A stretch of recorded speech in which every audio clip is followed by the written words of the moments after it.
আমি আমার আল্লাহকে রাজি করবই, আমি আমার আখিরাত কামাই করবই, আমাকে জান্নাতে যেতেই হবে, আমাকে জাহান্নাম থেকে বাঁচতেই হবে, এছাড়া আমার আর উপায় নাই।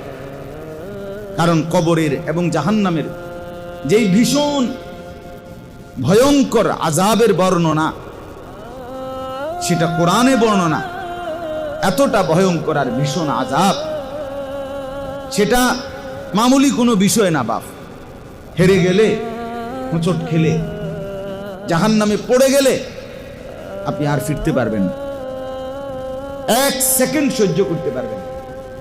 কোরআনুল কারীমের মধ্যে আল্লাহ তাআলা বলেন, নারুল্লাহিল মুকাদা, জাহান্নামের আগুন আমি আল্লাহর জ্বালানো আগুন।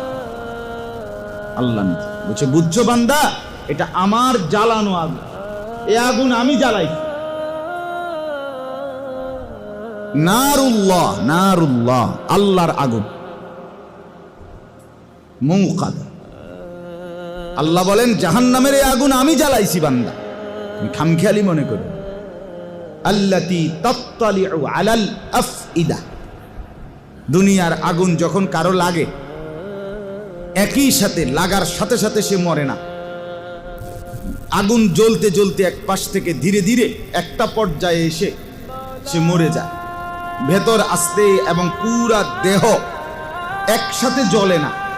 একখান দিয়ে লাগছে যেদিক দিয়ে, জ্বলতে জ্বলতে যদি না নিভায়, তাহলে আস্তে আস্তে ধীরে ধীরে শরীরটা কি হয়, জ্বলে। আর জাহান্নামের আগুন প্রথম সেকেন্ডে ভেতর এবং বাহির, কলিজা শুদ্ধা একসাথে জ্বালায়।